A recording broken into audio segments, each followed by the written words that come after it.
let's run up a milli.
conservative point of view to black issues.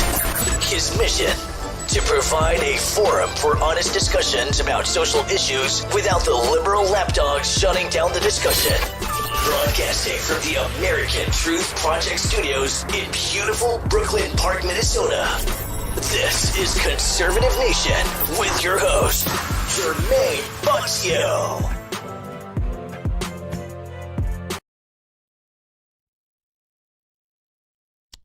Hello,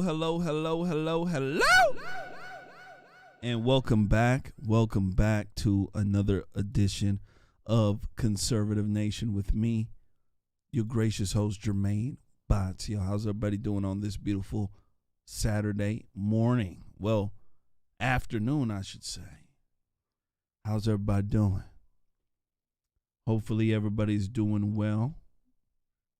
Make sure you guys hit that like button. Make sure you share. Saturday Rumble will now commence, and we about to flame. We about to flame very heavy. Very heavy. I want to go ahead and give a shout out to my guy, Liberty Logan, for coming on here yesterday, hanging out with me. Fantastic interview. He did a fantastic job, so I want to make sure I give him another shout out here. Ladies and gentlemen, make sure you do your due diligence. We got a lot of folks coming on in here. We are also streaming on YouTube as well. I'll have somebody drop the link here. But we are as well. So make sure you guys go ahead, hit that like button, make sure you share, all right? Absolutely. So without further ado, I hopped on here late. I came from a doctor's appointment checking on a brother's high blood pressure. And, good news, it's coming down a bit. So that's what it is. Without further ado, ladies and gentlemen, let's get down to flaming. Let's get down to flaming. Shout out to the mods. Shout out to all you guys. Thank you so much.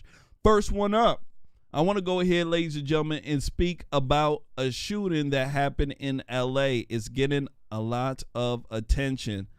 A man was gunned down in front of an LA store in broad daylight, ladies and gentlemen.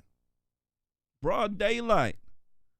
And this dispute involves shoes, ladies and gentlemen. Shoes! Shoes. Broad daylight involving shoes. And somebody got killed over it. Who do you think, ladies and gentlemen, does this type of nonsense? Killing over shoes. I wonder if there were Jordans. I'm wondering. Let's go ahead and run this when it come back. I want to get your take on it. People killing over shoes. What a world. Here we go.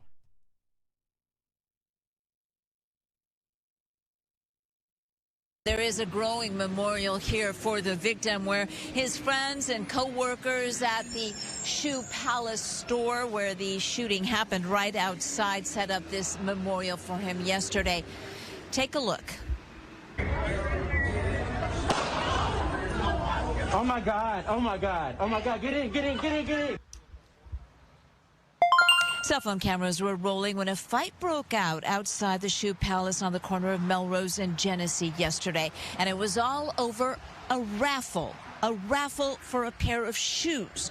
Witnesses say a group of people angry over who knows what began overturning tables and chairs that had been set up outside, quickly getting into a fight with others. The punches were flying when the victim, who friends have identified as Jaron Bradford, a young man who worked at the Shoe Palace, pulled up in his car.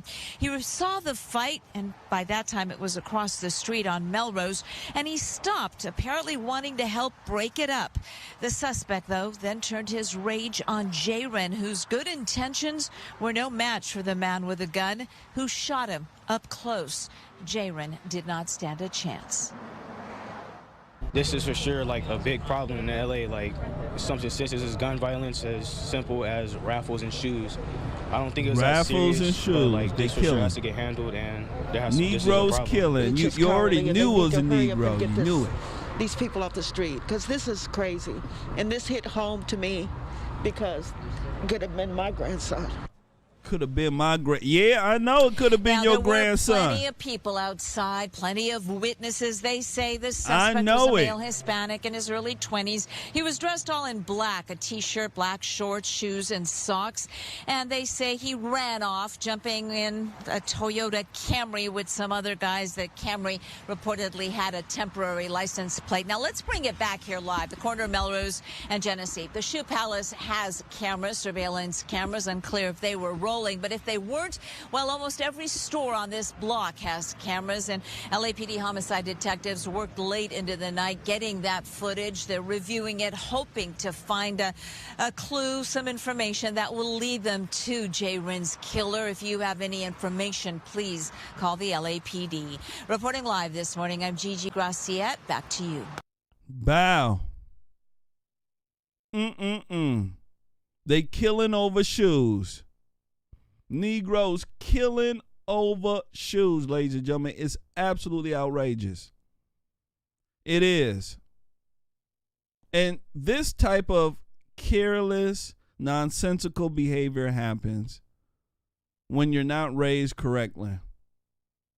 In these urban settings, in these urban environments, ladies and gentlemen, it's all about the ego. It's all about who looks good. When I was growing up, you know, young men weren't into fashion like this. You know, I've heard folks getting killed over shoes and stuff like that. But usually there were those folks who were raised by their mama. Killed over starter jackets. You know, I even thought that era ended. But no, it will not end. I want to tell the guys out there, you know, guys back in the day didn't care about fashion like this. They didn't until they started getting raised by their mama. And now these folks are shooting and killing over clothes and shoes. And I call these people fashion Negroes. When you look at most Negroes nowadays, they rapping about their belts, right? I got a Gucci belt on, right? I got a Hermes belt on, right? They tap dancing, ladies and gentlemen, about material things. They're not tap dancing for the Lord. And when these black children are growing up in these urban settings, in these schools that are filled with single mama children, the children love to point and make fun of other children and their clothes. And I want folks to understand that. And what usually happens is the poor children end up getting into fights. The poor children end up starting to, rob and to steal so that they can get the nice clothes to look good.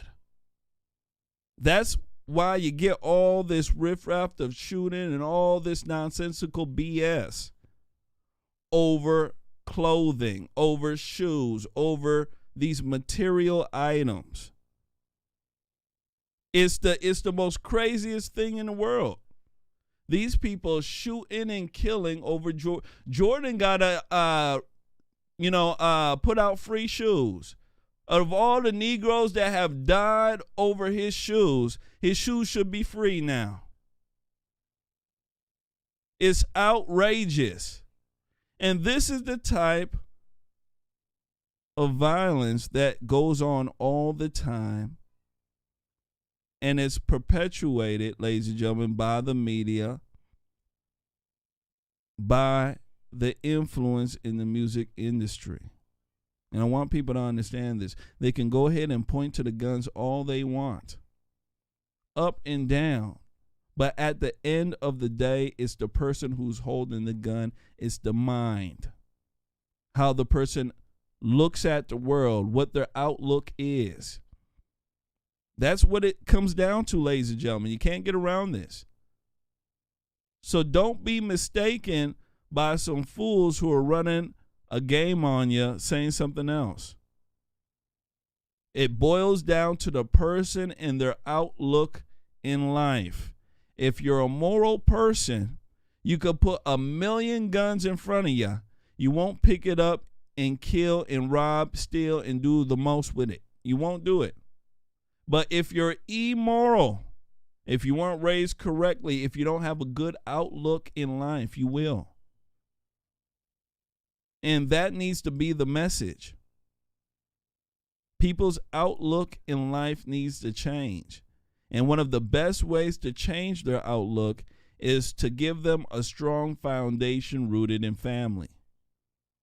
Not a strong foundation rooted in their mama and the government. And people need to realize this. Let's go ahead and move forward. Make sure you guys do me a favor. Hit that like button. Make sure you share. I need your help. You can see how crazy these fools are. They're out of control. They are. I want to go ahead, ladies and gentlemen, and speak about Lori Lightfoot. Lori Lightfoot in the news. And she's in the news for good measure here.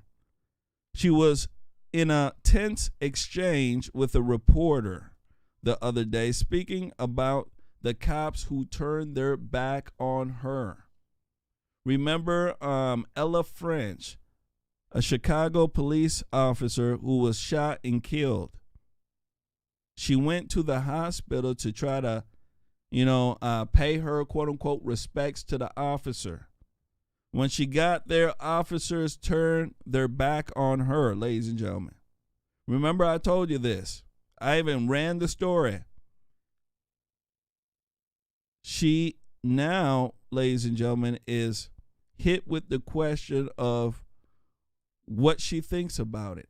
I want you guys to see this tap dancing. This tap dancing is extraordinary.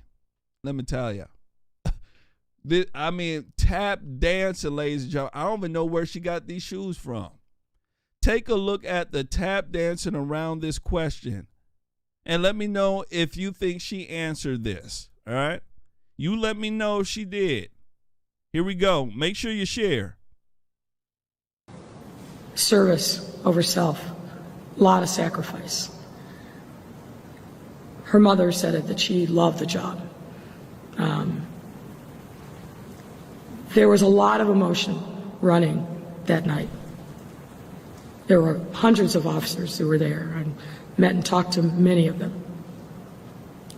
And there was a lot of emotion from the range of the spectrum, from total despair to... And we're moving on to somewhat off topic. I'm assuming that you've asked us all whether or not we had on or off. That's fine. I absolutely realize this is a budget speech. No amount of money for the police department is going to bring back Officer Ella French, but could you address what happened Saturday night and the officers who turned their backs on you? So here's what I'll say about that. By all accounts, Ella French was an incredible person, extraordinarily hardworking, and a great colleague. She exhibited, I think, all the attributes that we really want young people to do, which is dedication, commitment, hard work, service over self, a lot of sacrifice. Her mother said it, that she loved the job. There was a lot of emotion running that night. There were hundreds of officers who were there. I met and talked to many of them. And there was a lot of emotion from the range of the spectrum, from total despair to anger and rage and kind of everything in between. And that's to be expected. This is a really hard loss. A really hard loss for her unit and her team, who are themselves very young and who may be experiencing personal loss for maybe the first time in their lives. So I think that the most important thing is that we honor her service, we support her mom and her brother, and that we pray every day for the other officer who was injured and still hospitalized, and his family. His life will always be marked by that incident. So that's really what I'm focused on. Bow. Man, ladies and gentlemen, can we say long-winded, right? Can we say, loser? Ladies and gentlemen, did you fall asleep? Did you fall asleep in this? Did you lose your train of thought? Right? Were you confused? You didn't know where she was going with this. Right? You didn't know. You did not know. This is called the tap dancing. You didn't know that. Tap dancing, ladies and gentlemen, is something that a lot of these politicians do. She was asked a very direct question. She went into a story and then to a half a story, some sort of rant, then a diatribe, until, at the end, she pushed out some sort of false compassion answer, if you can call it an answer. Right? I'm telling you, ladies, she didn't say nothing. She didn't say nothing at all. The officers, and, they had the intent, the emotions high. And, first of all, I would like to say that, they lost somebody that was very near and dear. She didn't say nothing at all. Somebody should have asked the same question, that, hey, I understand what you said there, right? I don't even know what you said, but my audience here, we just want to know, what do you think about how they turned their back on you when you got there? I mean, what was the deal on it? You know, does this show that the officers don't trust you? I mean, what's the deal? That would be proper questioning.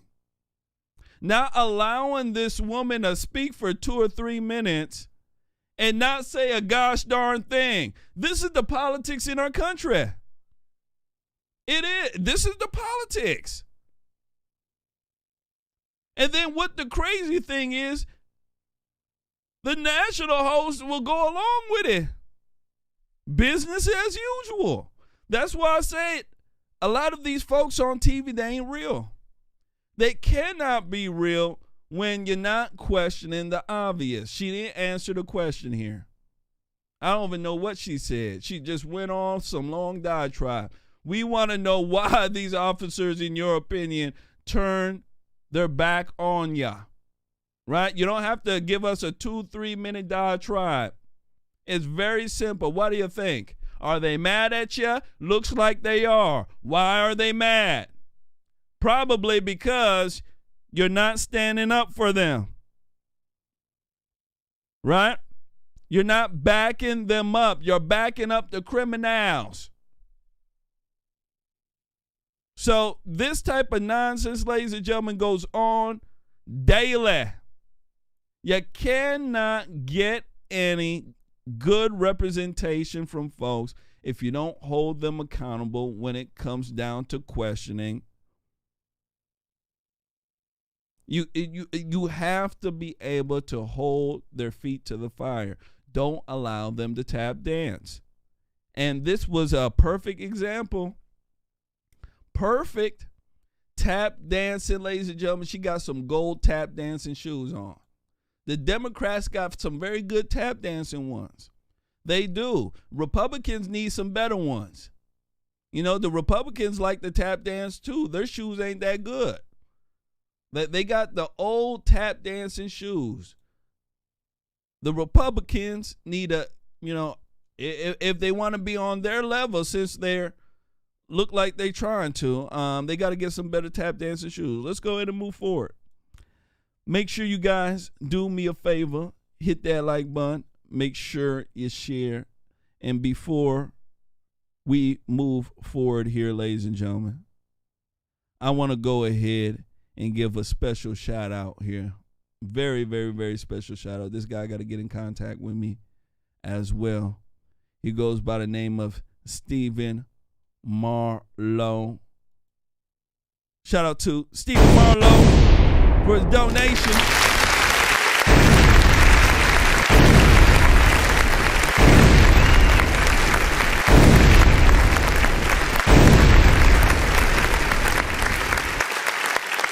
Absolutely.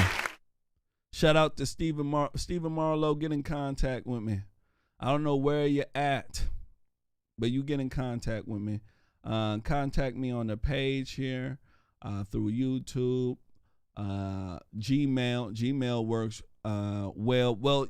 Make sure you put important, because a lot of folks' messages have been, I don't even know if Gmail messes with me, but it's going into another bin, some sort of trash bin. I don't even know. I think it's a spam bin. Spam is going in there. So put, mark down important or something on there. There's a way that you can do it. All right. And you hit me up, jermaine.batio@gmail.com. All right. Absolutely. So when it comes down to holding these politicians accountable, we need to. This old style of tap dancing where, you ask the question and these folks are speaking for 2 or 3 minutes, we have to cut that out. A lot of these questions that they're asking doesn't take that long to answer. One person in particular that's very good at answering direct questions is Donald Trump. You don't get the tap dancing 2 or 3 minutes, the long stories, the long diatribes. He cuts to the chase. He tells you what the deal is. We need folks like that. Soon as you start hearing the 2 or 3 minutes, ladies and gentlemen, I want you to remember tap dancing, river dancing. Remember river dancing where they were holding each other's hands and they're going back and forth with their legs looking silly? That's exactly what they're doing. You remember that when they're giving these long-winded answers. It's outrageous. It's quite simple. The cops don't respect you because you do not back them up. Point blank, period. All this other tap dancing you're doing is letting you know who she is. Let's go ahead and move forward. I want to go ahead, ladies and gentlemen, and speak about a man by the name of Mr. Arnold Schwarzenegger. He used to be the governor of California. He also has a love child, I believe. I think during that time he had a love child with one of his mistresses, which was the nanny. As a matter of fact, yeah, it was the nanny. This is what I'm being told. It was the nanny. He had a love child with the nanny, and that really, threw his, how can I say, his reputation really low. A lot of folks were trying to go after him after that. So he been gone for a while. For a while, ladies and gentlemen. But he's back to it again. I don't know. I think he's trying to get, maybe a new movie deal. You get what I'm saying? A lot of these actors that were stuck in COVID, they weren't able to film. They weren't able to get that money. You get what I'm saying? So they try to prove their worth, ladies and gentlemen, to the Luciferians. Arnold Schwarzenegger, this week, ladies and gentlemen, was on a podcast, and he spoke about anti-vaxxers. And what he said caught a lot of people's attention. And I want you guys to take a look at this. We have a lot of people nowadays who have this thought process, and it's a very, very evil one. Let me tell you, a very evil thought process. Very evil. I want you guys to take a look at this when it comes back. I want to speak about it. Arnold Schwarzenegger says that anti-vaxxers need to get the jab and to screw your freedom. Take a look. But I think people should know there is a virus here. It kills people. And the only way we prevent it is to get vaccinated, to wear masks, to do social distancing, washing your hands all the time, and not just to think about, well, my freedom is being kind of disturbed here. No, screw your freedom.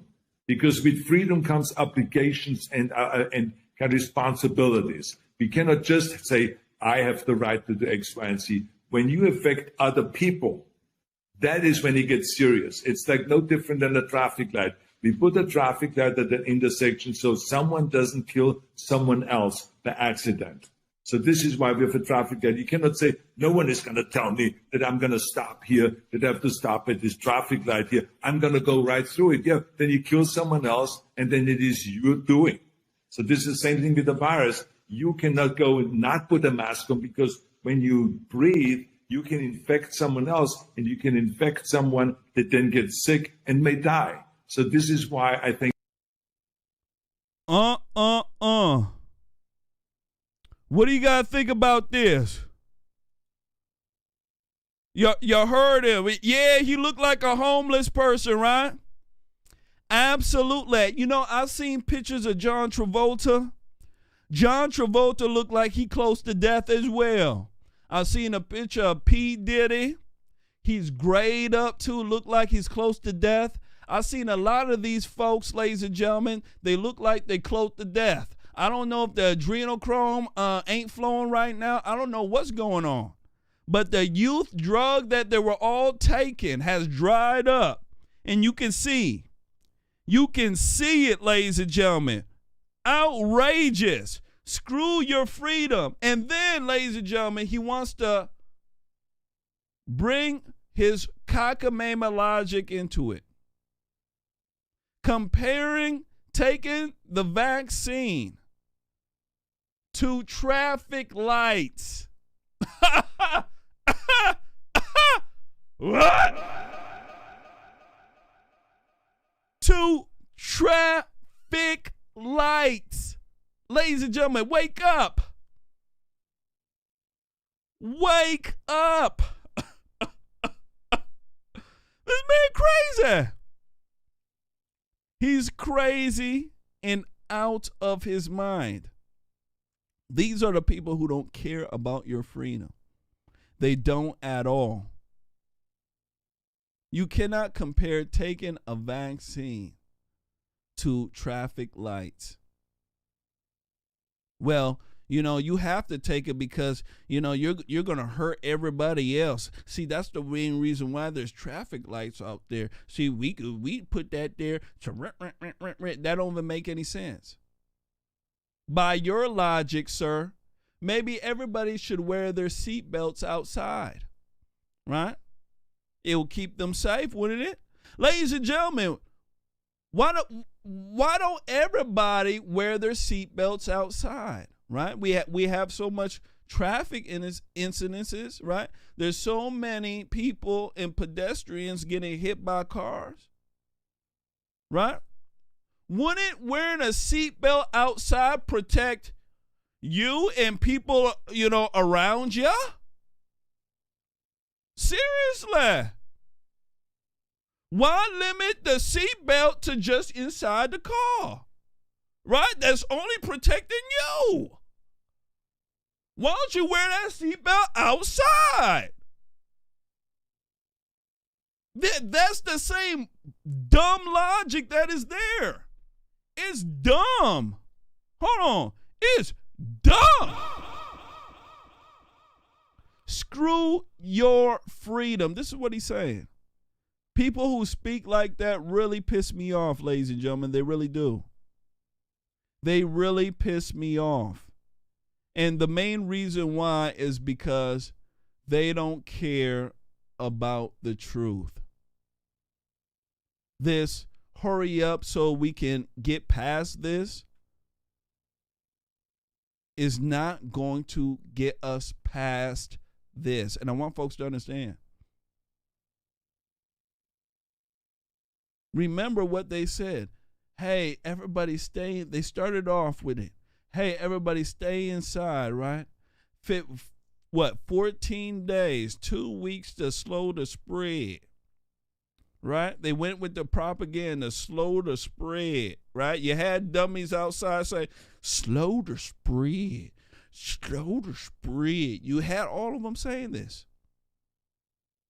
And went from 2 weeks to 4 weeks to 6 weeks, right? To the point where people were complaining. Jumping upside down, people killing each other inside their homes. Schools shut down. Slow the spread. Then they went with the mandatory, mask mandates. Then they went with all sorts of other BS. You see that they're never letting up. You can see it right now. So when somebody says, screw your freedom, ladies and gentlemen, they're already taking your freedom. Arnold Schwarzenegger doesn't care about your freedom. These rich folks, ladies and gentlemen, who are telling you this, they don't have to go through the same scrutiny you do in your everyday life. These rich folks, most of them have companies. People like Arnold Schwarzenegger, he doesn't have to work a regular job. So all the nonsense he's telling you about, ladies and gentlemen, he doesn't have to go through it. These rich folks take private planes. Let me tell these folks here. When you take a plane, you have to go sit in line, right? Most of you guys have to sit in line. You have to go through TSA. You have to be scrutinized, right? You probably have to take a test, show your vaccination card. be vaccinated. Rich folks don't have to go through all that. They take a private plane. You know what happens in the private plane? Nothing. They go directly to the plane. Right? TSA. Go ahead. Go ahead. That's TSA when you're rich. You get to the private plane. The flight attendants, even the gosh darn folks in the cockpit there. Your captain. Nobody got a mask on. I want folks to understand this. Nobody got a mask on. You're not even questioning about a mask. But if you're not rich, gosh darn it, where your mask at? And ladies and gentlemen, I've been telling folks been telling me this through and through. This mask deal is only for us. It's not for the rich folks. If you're rich, you ain't got to deal with none of this. Think I'm playing. If you're rich, you don't have to deal with none of this crap. But if you're a regular folk, you work, you have to deal with it. So do not listen to these folks when they tell you this. Because they don't live the same lifestyle. They don't frequent the same places. They don't go through the same struggle. These folks, ladies and gentlemen, are trying to sell you a lie. They trying to sell you a lie.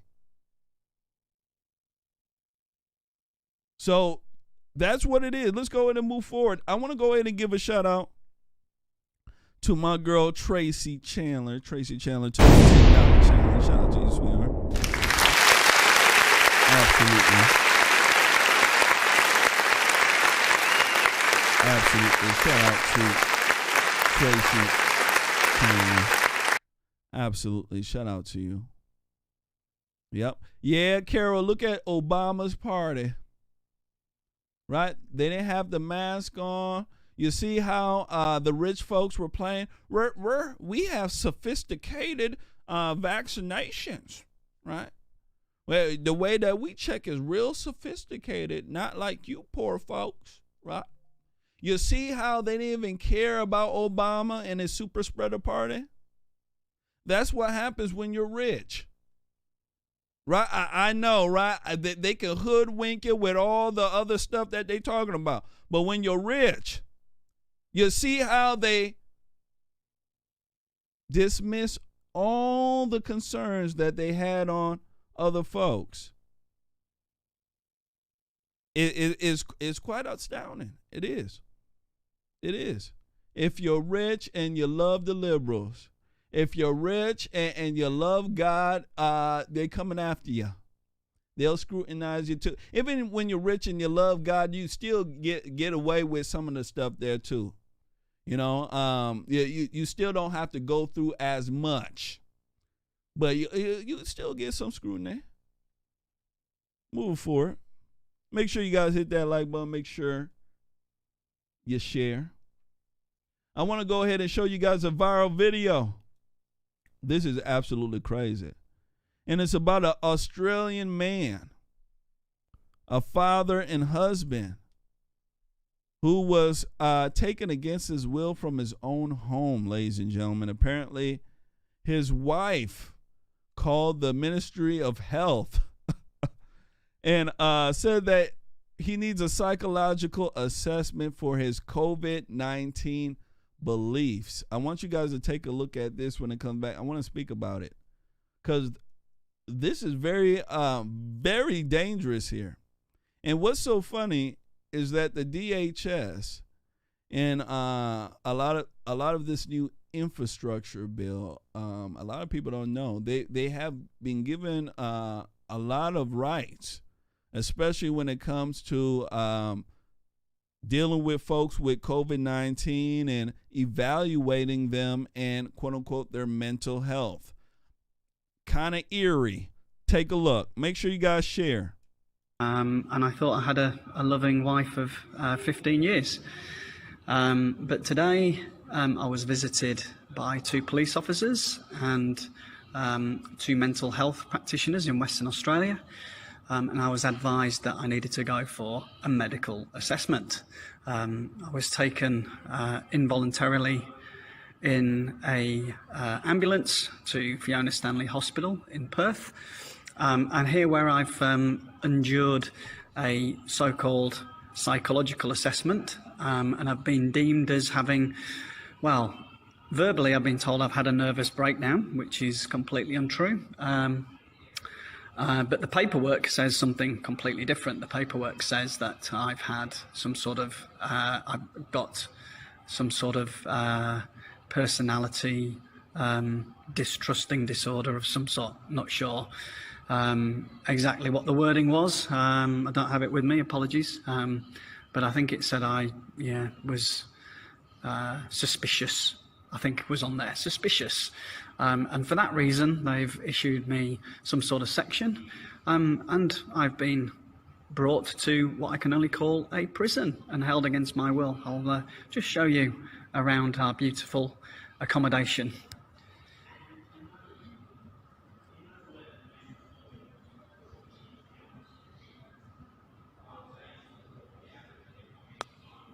This is our exercise yard, aren't we lucky?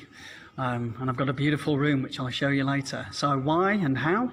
Well, apparently my wife has reported me. And the reason my wife has reported me and being concerned is that I have a different opinion to her about the current situation with the suspected COVID-19 situation and everything that goes along with that. I have certainly a concerning opinion about my small children, and this is how easily this can happen, folks. This is what's happening. Apparently I'm the mad one, but here we are. Not sure what's going to happen. I've got to have an assessment. I've conveniently been told I can't get an assessment till tomorrow. I've got a lawyer involved because conveniently my wife is a pharmacist, a clinical pharmacist at one of the hospitals, but doesn't actually know the chief pharmacist at this hospital. Not that that could have anything to do with it. That would be paranoid schizophrenia, of course. Anyway, folks, this is just documenting the situation. We'll see what happens tomorrow, whether I'll still be here, and we'll go from there. But by the grace of God, I will be out, and we will be able to talk to the world properly about what's really happened, and to help others get through this. So God bless you all. And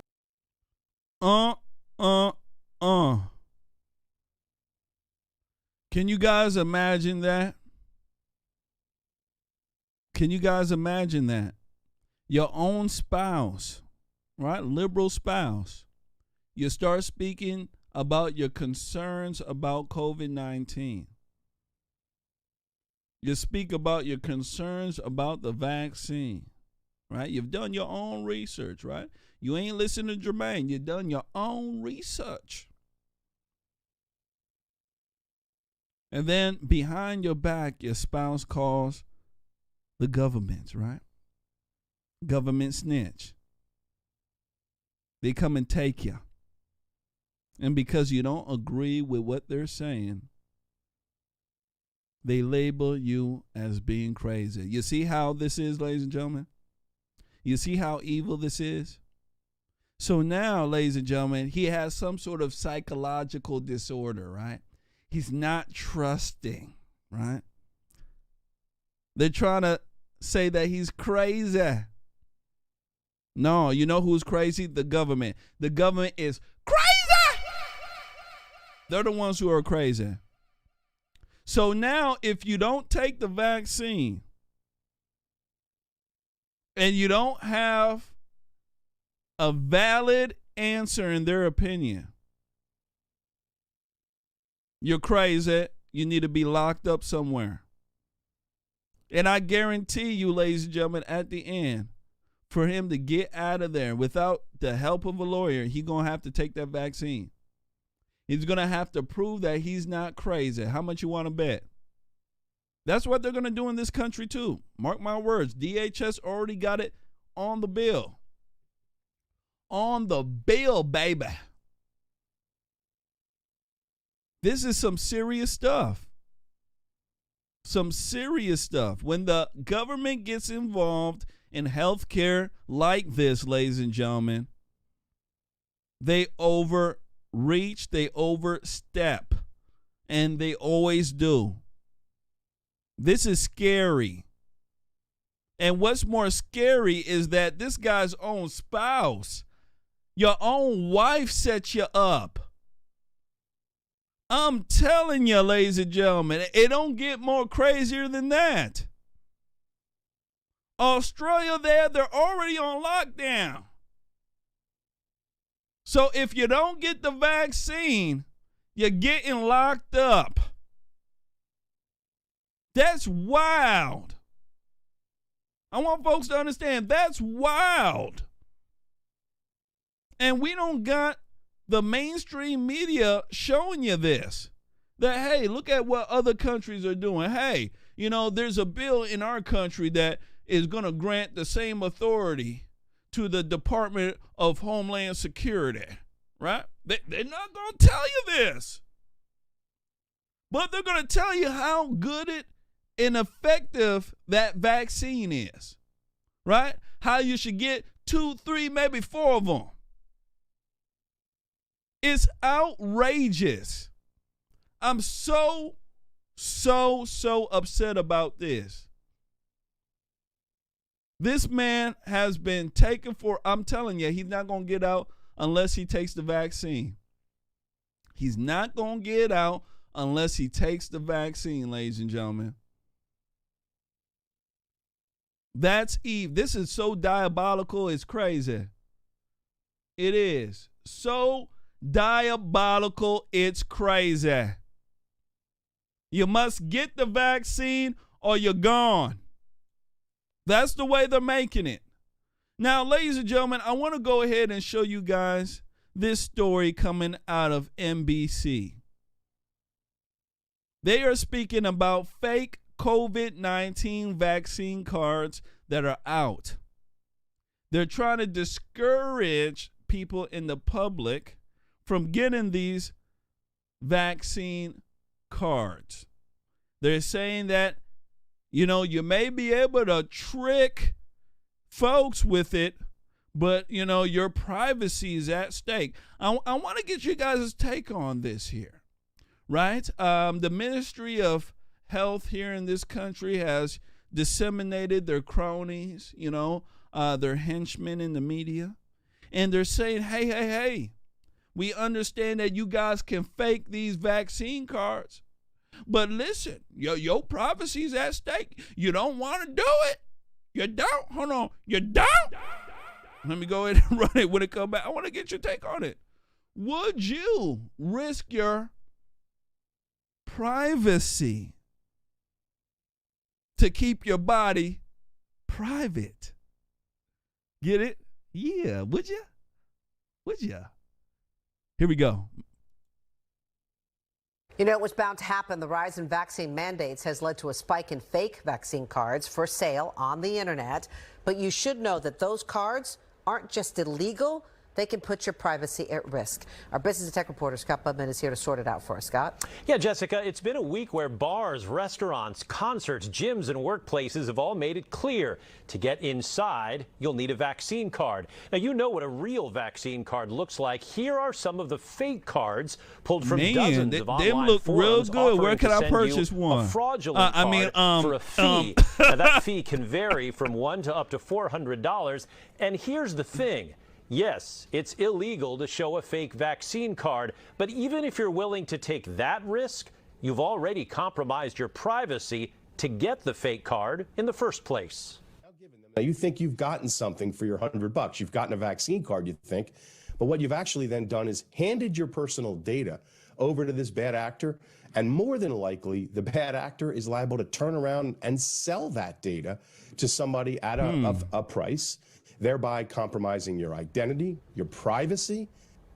And meanwhile, let's say again that it's illegal, and you're also compromising other people's health potentially by having this. Legal. So where are these fake cards coming from? Yeah, please tell us where we can get them. Very basic, but also shipments of thousands of these cards have been intercepted coming to the United States from China. But gosh a lot darn of these sites it! And chat rooms get them in the first place. And these chat where are rooms these chat rooms knowledge? at? I mean, you just Google in fake vaccine card, or how do you find it? Yeah, Unfortunately, how do you it's find been that this? easy, Jessica. Checkpoint Research and many other Silicon Valley cybersecurity companies say they see these sites by the dozens and these cards by the thousands online. These are, by the way, the same chat rooms that often deal in misinformation when it comes to the vaccine in the first place. I bet they do. I bet they do travel and misinformation about the vaccine. Let me go ahead and put out my disclaimer. Shout out to Nikki Payne. Ladies and gentlemen, I am not telling anybody not to take the vaccine, and I'm not challenging the efficacy of the vaccine, point blank, period. All right? Now, coming down to the vaccine cards, where could we get some of these cards at? You know, they look mighty genuine. Don't they, ladies and gentlemen? They put them side to side. Look mighty genuine. You know, there's a lot of folks out there who will risk their gosh darn privacy so they can keep their gosh darn body private. Absolutely, they would. They would. I want folks.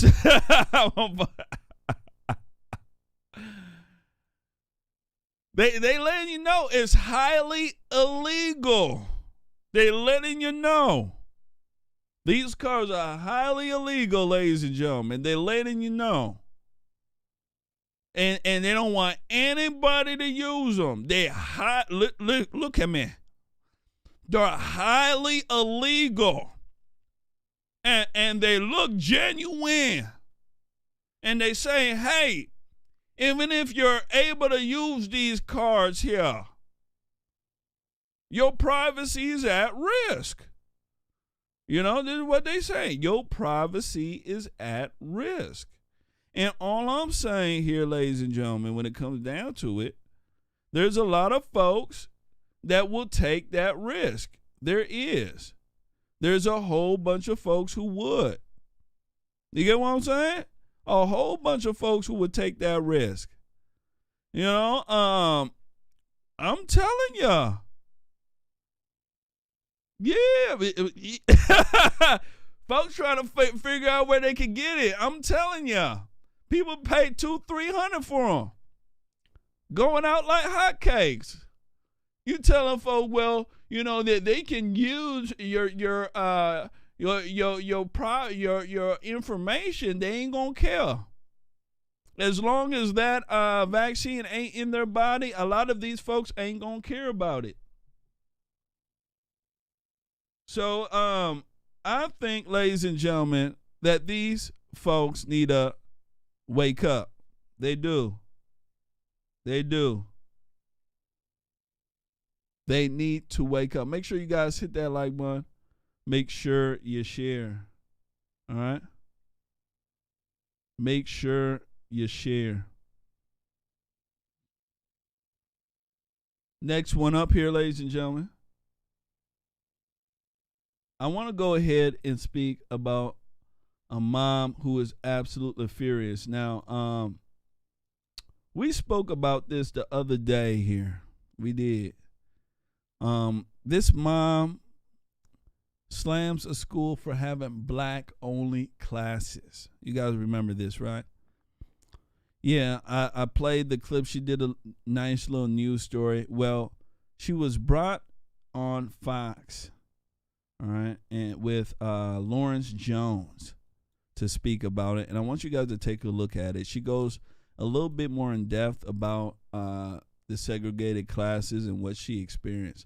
And I want you guys to take a look at this here, all right? Here we go. Here now, exclusively on Fox News Primetime, Kyla Posey and her attorney, Sharice Shields. Kyla, I got to ask you this. Your child comes home, you found out this is happening, and you go into the school. What happens next? It was actually at the end of the school year. She contacted me for the placement for the upcoming school year to just check to see what we wanted, and I informed her of the teacher that was the best fit for my student, and that's when she informed me that if I placed her in that classroom that she would be by herself with no others that looked like her. And when I questioned it, she told me that that was not the black class. I was then confused, appalled that in 2020 we're talking about black classes and segregation. Wow. And when you followed up with the school district, did they say this was going to be done away with, or did they continue to try to place her in that classroom? They did not place her in that classroom, but they did tell us it was months later by the time they had investigated and gone through the process and confirmed that the principal had, in fact, had this practice going on. So after that, they told us that they were, that was not a practice of the district, a policy of the district, and they condoned it, and that she would not be allowed to do that anymore. Kyla, is your daughter still at that school? She is. And is that teacher still there as well? The principal is still there. The principal, She's the person that, she is still there.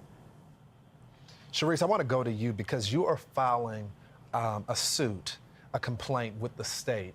Where does that stand right now, and what do you hope to accomplish? Well, we filed a complaint with the Office of Civil Rights of the U.S. Department of Education, so it's the federal government. And we're seeking to have the practice ended, not just at Mary Lynn, but to the extent that other schools are doing that and within the Atlanta public school system. We want those practices ended. It's a violation of the Civil Rights Act of 1964, Section 6, to treat one race of students differently than another group of students, race of students. And so we are asking for the practice to cease. We are also asking for the leadership team at that school to be removed because they were well aware that this was a practice. They condoned it. It seemed to support the principal in her decision to designate these black classes, and so they need to be removed, and that's what we're asking for. Sharice, a quick follow-up for you. When you say you filed this with the Civil Rights Division, is that the Department of Justice or is that the Civil Rights Division of the Department of Education? U.S. Department of Education. The U.S. Department of Education. And so when they said that they took action, what did they reveal to you, the school district? Well, the school district has not revealed that they've taken any action. They are aware of Ms. Posey's complaint and have said that that's not a sanctioned practice, but they have not told us what action they are taking to ensure that this doesn't happen in the future. And currently the complaint is pending in the U.S. Department of Education, so no action has been taken, or the department has not required them to take any action at this point. Sharice, they said that this wasn't her intention. As an attorney, you're going to have to make this case. So what do you think her intentions were? Well, what's troubling about what she did is that she made a unilateral decision. There's a reason that we have the Title VI of the Civil Rights Act, because we cannot have government entities making these sort of race-based designations. She should know that. In a leadership role as an administrator, basically the CEO of a public school, she should be well aware that that is not a practice that is authorized by law. And as far as her intentions, however well-intentioned she may have been, in 2021, you cannot designate classes as a place where you put black students, a black class, as she referred to it. And interestingly enough, I mean, Atlanta Public Schools was one of the first school districts where a lawsuit was filed back in 1958 to desegregate. And it was one of the first to be released from supervision of the federal courts when they reached what was deemed a reasonable time period of desegregation. And so to fast forward now to 2021, some 50 years later, it'd be interesting to see if the Office of Civil Rights deems this practice of designating black classes as being compliant with the desegregation I gotta tell order. you, Sharice, it just seems like we're going back in time, and I hope this gets serious attention from the department. We'll be following it. Thank you, Kyla and Sharice.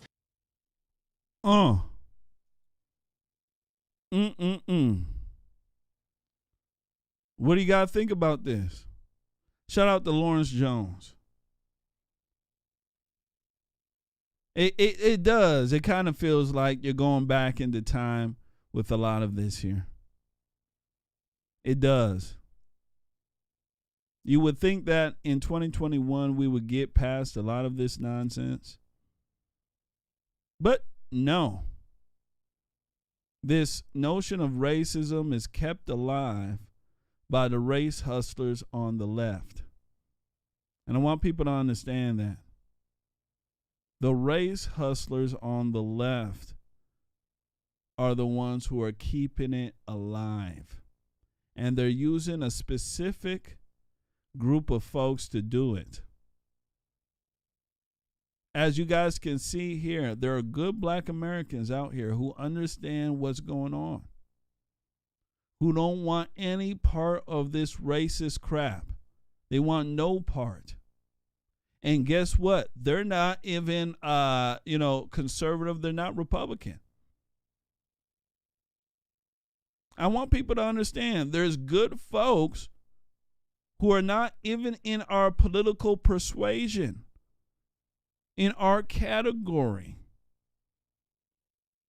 who, in a sense, ladies and gentlemen, understand that this segregation, this racism stuff that is being pushed out is not good.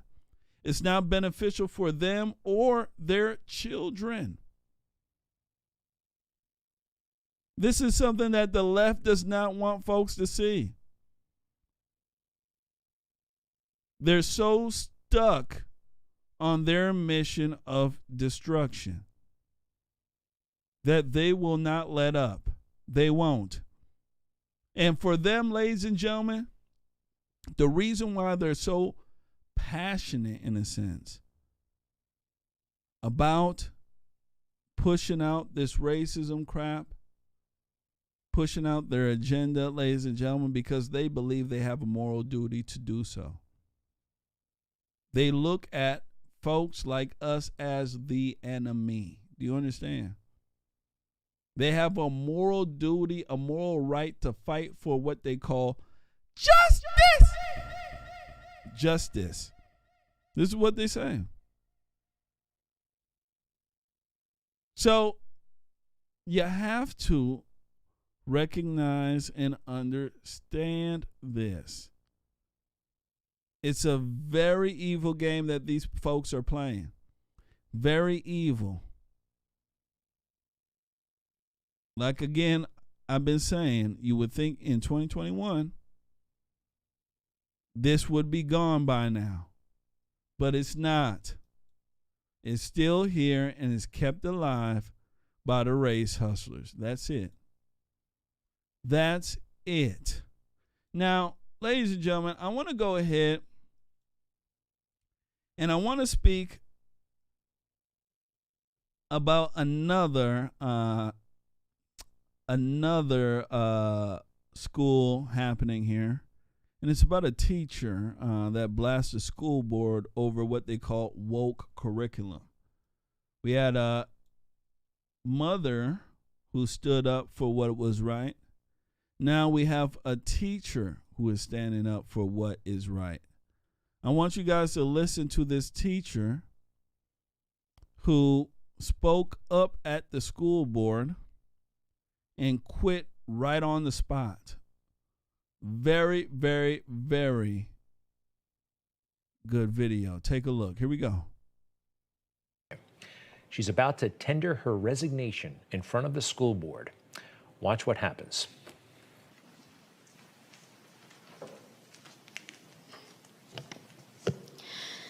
My name is Laura Morris. I have been a teacher in Loudoun County Public Schools for 5 years and a teacher for 10.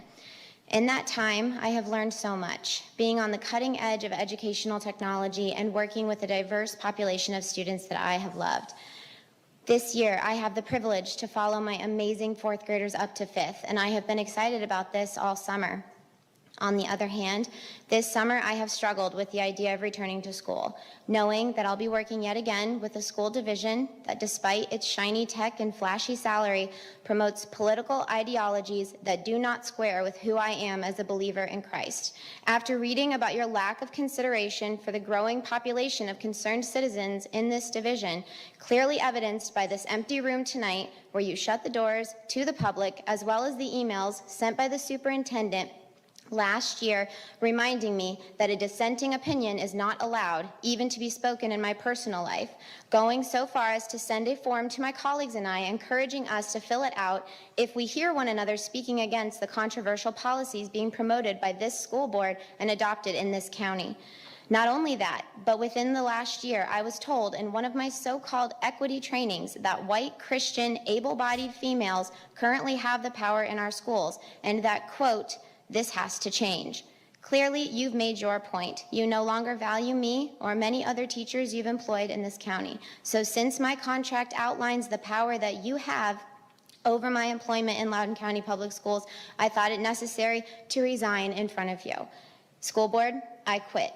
I quit your policies, I quit your trainings, and I quit being a cog in a machine that tells me to push highly politicized agendas on our most vulnerable constituents, the children. I will find employment elsewhere. I encourage all parents and staff in this county to flood the private schools. And they shut her off. They cut her because they didn't want her to speak anymore. Ladies and gentlemen, that woman was on fire. She was on fire. Doing what I've been saying for a very long time. You got to stand up. If we had more teachers like her that weren't brainwashed, right? That weren't going along to get along, we would have a change here in America. We would. But most teachers, as you know, are females, and most teachers are quote unquote liberals, right? You know it. I don't make no qualms about it. That's why it's so easy for them to push an agenda and they not know it's an agenda. You want to push communism? Find a group of women first. Bring it to them. Because their children will follow, and so will the men eventually.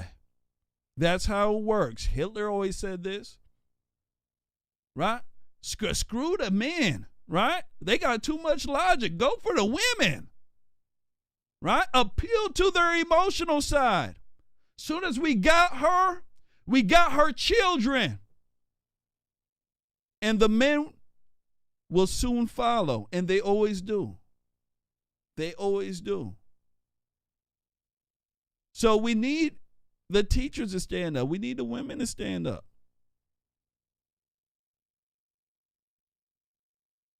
We need a show of force, this civil disobedience that a lot of people have been speaking about.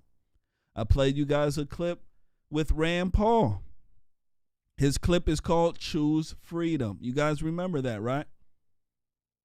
In this clip, he speaks about making the hard choice of standing up, taking your children out of school, right? They can't arrest us all. Remember, this is what he said. They can't throw all our children out of school. Remember, he said this. And what he said is what this looks like. Standing up and doing what is right, what is needed. I think it's absolutely fantastic that she did this, showing strength to a lot of patriots out there. A lot. And we need more folks like her. Absolutely. Now, I want to go ahead, ladies and gentlemen, and give a shout out to a very beautiful woman here. Very beautiful woman. She goes by the name of Lisa Marie Hill. Says, love you, brother. Y'all are family to me. Truly blessed to be a part of Conservative Nation. She says, I got 5 on it. Yeah. Yeah, I like that song too. I got 5 on it. And it says, let's get 10 more people. We can do it. Hold on. We can do it. Absolutely. Shout out to you, sweetheart. Absolutely. Absolutely. Shout out to Lisa Marie. Yeah, shout out to you, sweetheart. So that's what it comes down to. You have to stand up for what is right. You got to stand up for the truth. Have to. I want to go ahead, ladies and gentlemen, and show you guys a video coming from MSNBC. This video has to deal with redistricting. The new census came out, ladies and gentlemen, and let me tell you something. It has a lot of folks talking, this new census, especially when it comes down to race in this country. I want folks to understand the new census got folks talking. Let me go ahead and show folks this here before I run this video here. Take a look at the United States by race right now. Back in 2000, white Americans were at 69.1%. Now they're down to 57.8%. Look at the Hispanics. Went from 12.5 to 18.7. Hispanics are taking over. Look at the black race. I want folks to look at this. 12.1. 12.1. Blacks have been at a stagnant position because of all the abortion through the roof. Abortion has done a great job to keep blacks complacent and not growing in population in this country. Same with the white population. White women love abortion as well. Look at the Asians, though. Through the roof, ladies and gentlemen, this is like almost 100%, 200% jump. 150% jump. White folks are declining. I think this is part of the rhetoric that, being white is bad. So there's a lot of white folks out there who are retarded, who don't want to have children. Right? You see it all the time. The white liberals say, well, I don't want to have any white children if that's going to take opportunity from a black or a brown child. This is what they say. So this is very important. It's very, very important. Let me go ahead and run this clip here, ladies and gentlemen. When I come back, I want to speak about it. The release of the new census. This is very big for both parties. Take a look. Welcome back. It is manna for data nerds like me. The redistricting fight has officially kicked off thanks to the release of the district level and county level census data, which came out yesterday afternoon. So why is this data so important politically? Well, I think you know by now. The demographic portrait of America could determine control of Congress, not just for 22, but basically for the next decade, really all of state legislatures around the country. So let's look at the big picture here. Biggest thing here, America's getting more diverse, less white. You can see here, the Hispanic population from 2000 to 2020 has basically jumped 50%. The Asian population in this country is basically almost gone up 100%. You see where the growth is. White population has dropped here a good more than 10 percentage points. So that, obviously, that's one of the top lines. Top line number two is the other big story is the darker areas here in brown is basically rural area. Well, guess what? That is where the population is declining. I'm gonna catch you right here, sir. I'm gonna catch you right here, ladies and gentlemen. Did you guys get what he just did? Did you get what he just did over here? He spoke about the whites. He spoke about the blacks. Now the Hispanics. Even spoke about the Asians. But he did not speak about blacks or Native Americans. Right? He didn't speak about that. That's a big issue right there. That lets you know how terrible it is, and he didn't want to get into it, why it's been stagnant. He didn't want to get into it, right? I know you white liberals out there, your black buffoons, right? You're going to say, well, it's all the police shooting, right? Let me get police shooting keeping you Negro stagnant.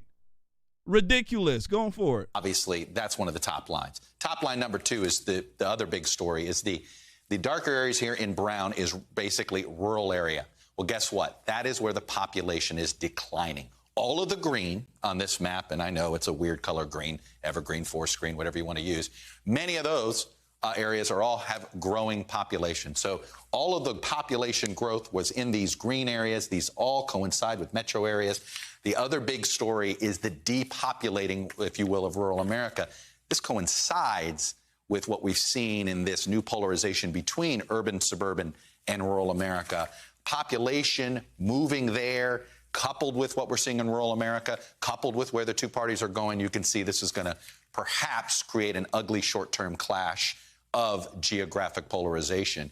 And then look here, just to reinforce this point, if you look, all of the population growth is in the cities. New York City is up, L.A. up, Chicago, you name it. You know, there was a big movement 20 years ago where it was the city populations were flat and it was suburban and exurban that was growing. That is not the case right now. This is where you're seeing, and it's going to cause be some interesting map-making challenges, which we're going to discuss here coming up. So that's the one place where Republicans have the advantage, is who draws the map. Their advantage is not as great as it was 10 years ago, for what it's worth. There was a big movement over the last decade into increasing the number of independent commissions to draw maps. And as you can see in the number of actual congressional districts, that's more than doubled. 173 will be drawn by commission, lion's share of that in California. Republicans controlled a lot more of the process 10 years ago than they do now, but they still have a pretty good handle on this. Democrats basically are flat in their ability. I went back there too quickly, and it's a mixed bag for just a handful.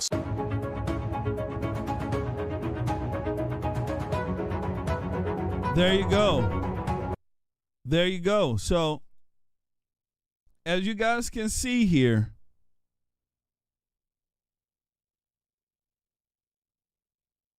the race in this country, the United States bar race, is a big deal politically. Going back to this map here.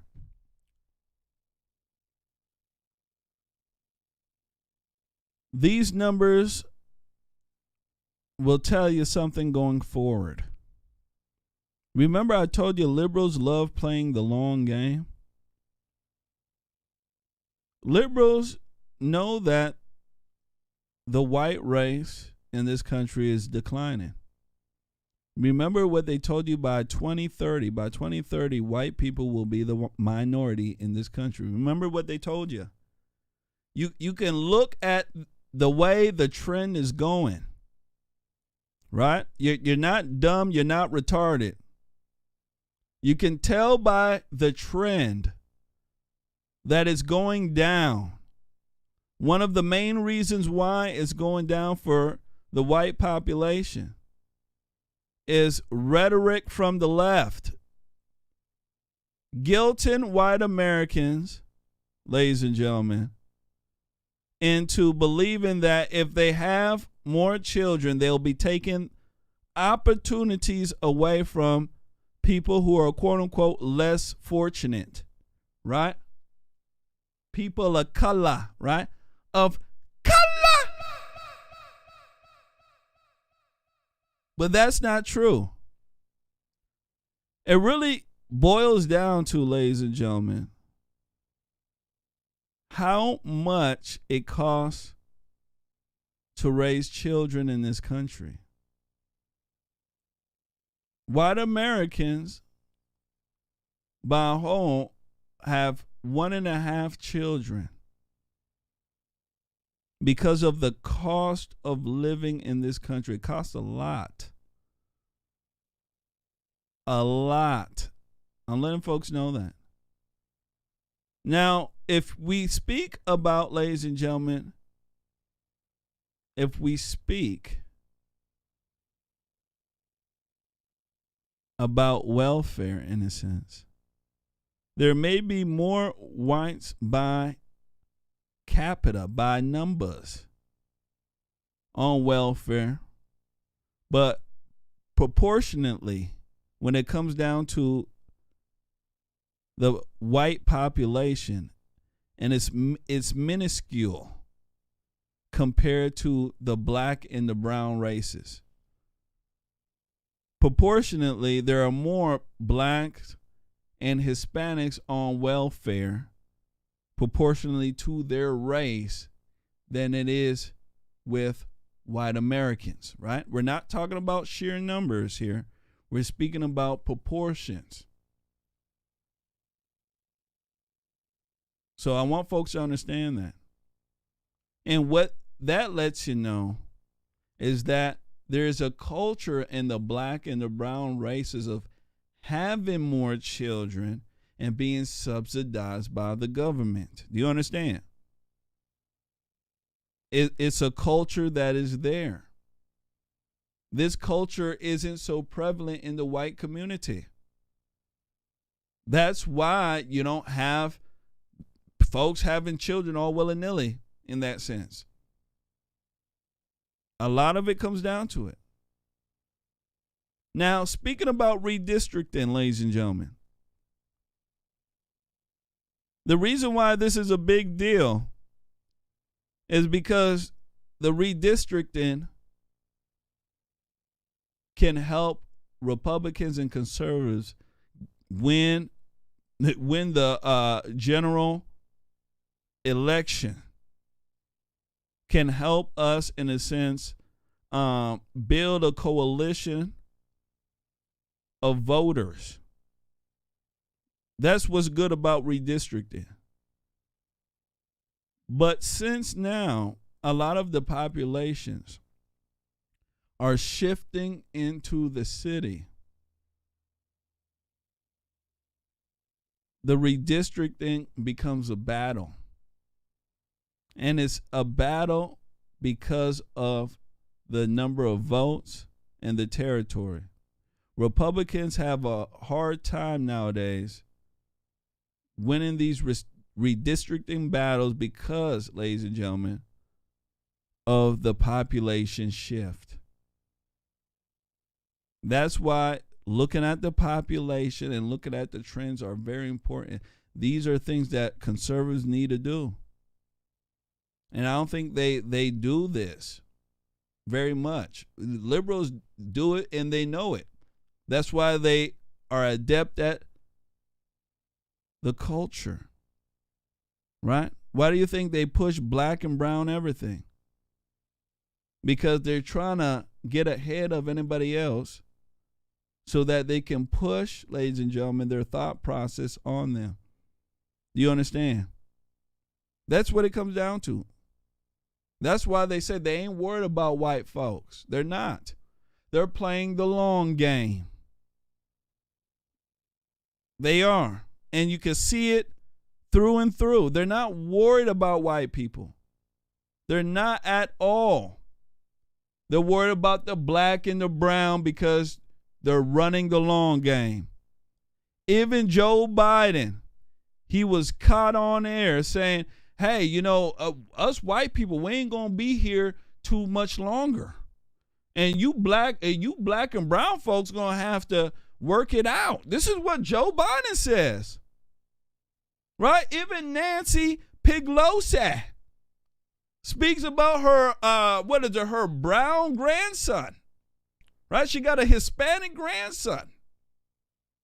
Right? My grandson's world is going to be brown. This is what she says. So I want people to wake up, right? Conservatives need to wake up too. You have to understand when it comes to demographics, they're not on your side. Because most of the black and the brown folks come from communal societies. Remember I told you this, right? sharing, right? Everybody living in the same home, right? Everybody stay, 2 or 3 generations in the same home. That is, ladies and gentlemen, normal. I want you to understand it's normal. So when you're pushing socialistic ideas, communist ideas to those folks, they eat it up. They don't see nothing wrong with it. So it's very important for folks to understand why they are doing it. There's a big importance. Why 7 to 1 bed? I don't make this stuff up. You'll go walk outside, right? You'll see 7, 8 cars in one driveway. You'll think that they're having a party 24/7. They ain't having a party. They come from communal societies. Let's go ahead and move forward. Make sure you guys hit that like button. Make sure you share. I want to go ahead, ladies and gentlemen, and speak about Pelosi. Nancy go to hell Pelosi. You guys remember when she got caught in a salon, right? A hair salon. She had no mask on. She wasn't following her COVID orders. You got to remember that, right? Speaking down to people for not following the mandates. Well, ladies and gentlemen, the salon owner where she got caught up at did an interview. And I want you guys to see it. It's really good. God's close to 1 million hits put out last night. Take a look. Make sure you share.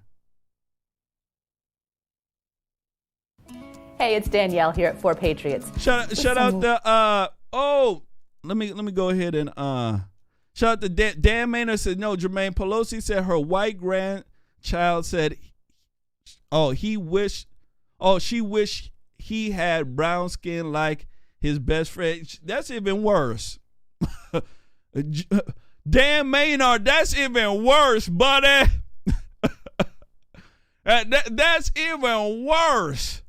Let me go ahead and run this. When it come back, I want to speak about it. Here we go. Make sure you share.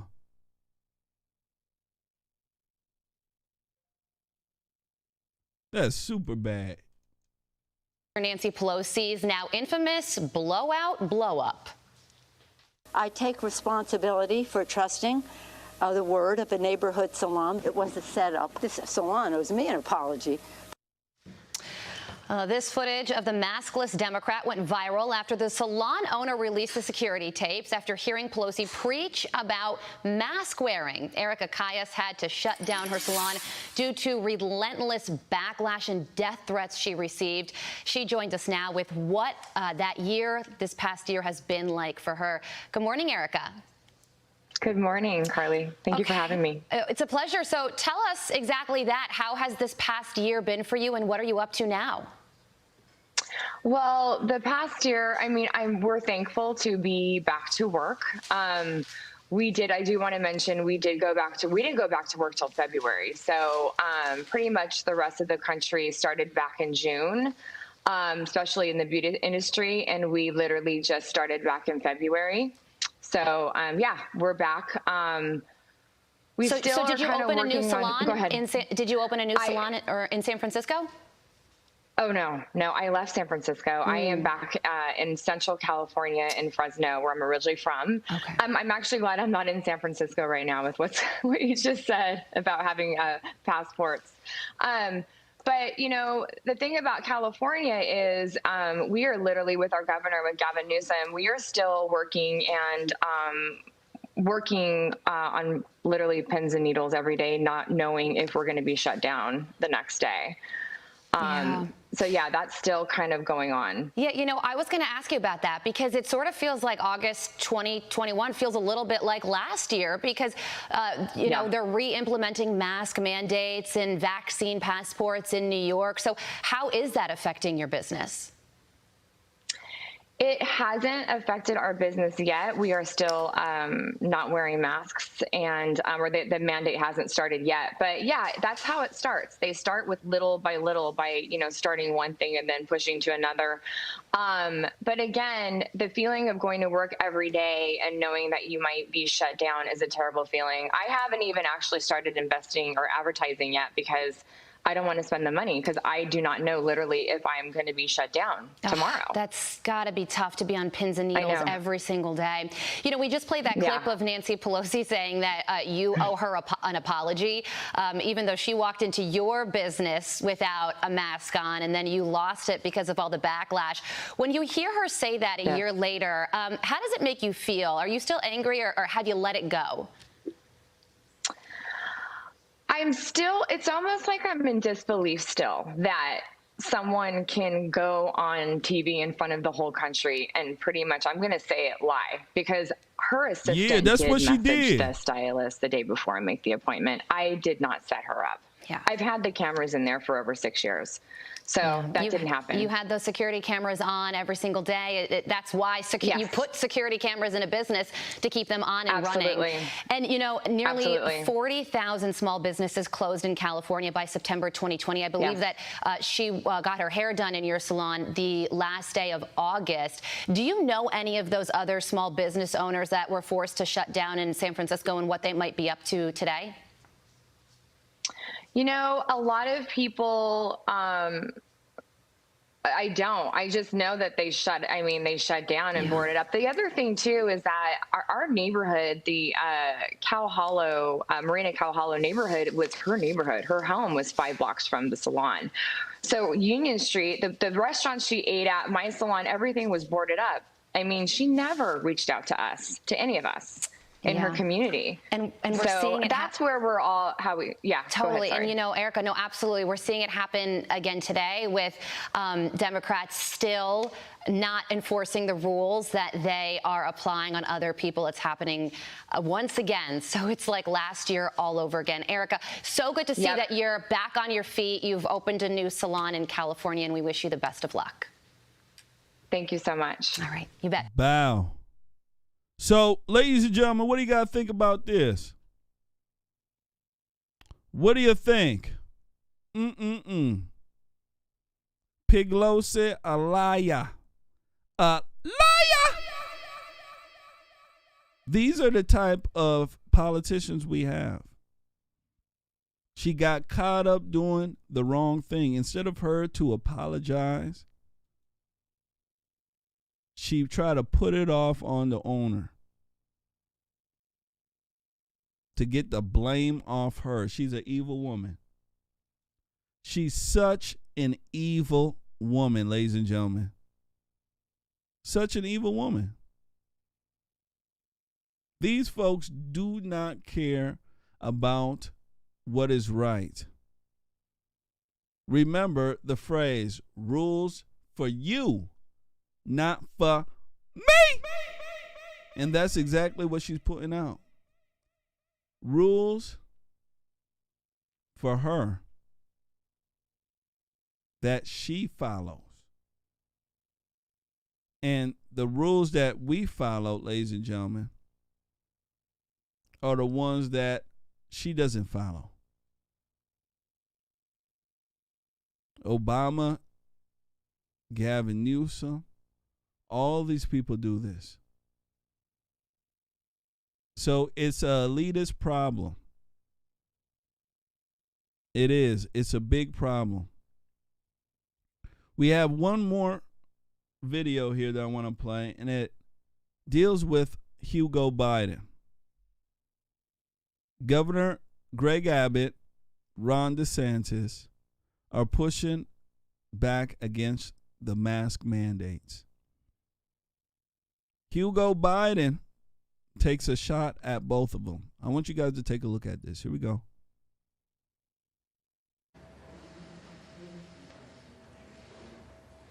Good afternoon. Before I begin, let me say a few words about the pandemic of the unvaccinated. I know there are a lot of people out there trying to turn a public safety measure, that is children wearing masks in school so they can be safe, into a political dispute. And that this isn't about politics. This is about keeping our children safe. I saw a video and reports from Tennessee of protesters threatening doctors and nurses who were before a school board making the case that to keep kids safe, there should be mandatory masks. And as they walked out, these doctors were threatened, these nurses were threatened. You know, our healthcare workers are heroes. They were the heroes when there was no vaccine. Many of them gave their lives trying to save others. And they're heroes again with the vaccine. They're doing their best to care for the people refusing to get vaccinated. And unvaccinated folks are being hospitalized and dying as a result of not being vaccinated. To the mayors, school superintendents, educators, local leaders who are standing up to the governors politicizing mask protection for our kids, thank you. Thank you as well. Thank God that we have heroes like you. And I stand with you all, and America should as well.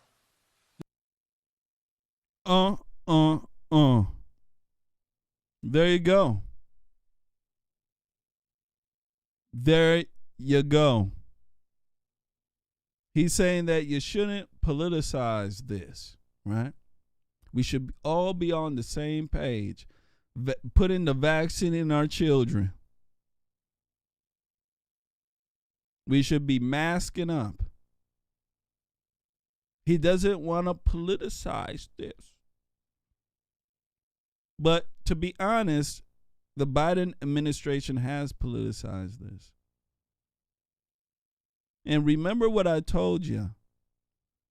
The more people who get vaccinated, the faster these mandates will come down. Because once they got most folks vaccinated, they could go ahead and say, you know what, let's go ahead and mandate it now. And you have most of the people on your side. Remember I told you that. That's how it works.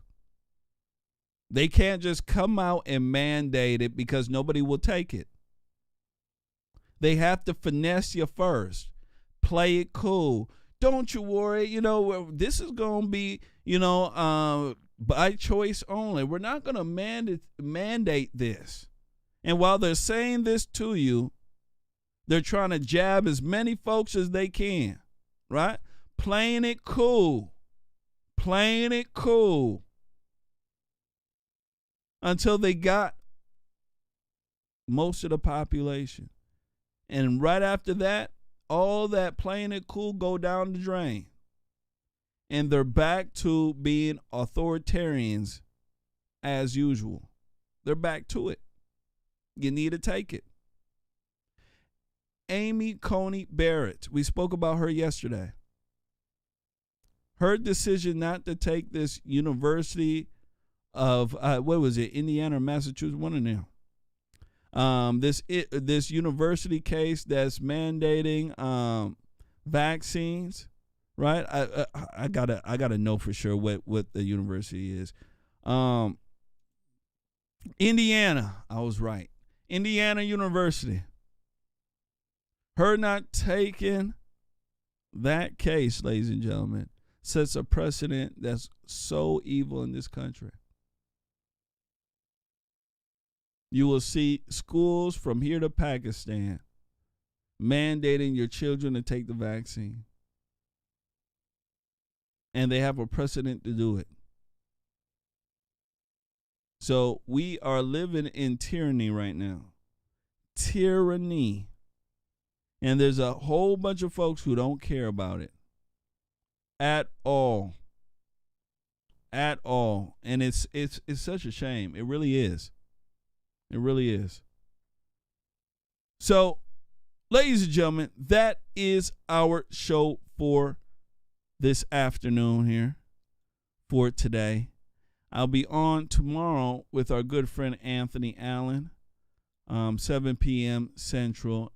As usual, we will be going hard for 2 hours. We're going to be flaming. We're going to be flaming, baby. fire and brimstone.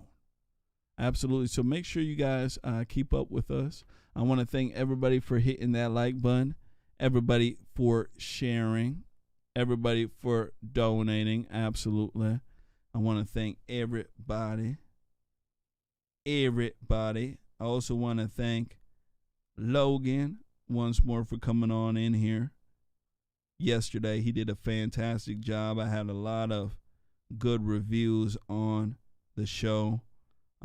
Let me tell you, a lot of folks hit me up. So, fantastic.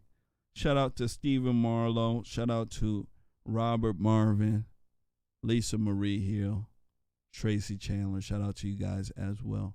So that's what it is, ladies and gentlemen. I'll see you later. Have a very good weekend, and I'll catch you guys here tomorrow with our good friend Anthony Allen Flaming, giving you guys a good word. You guys take care, and until next time, peace.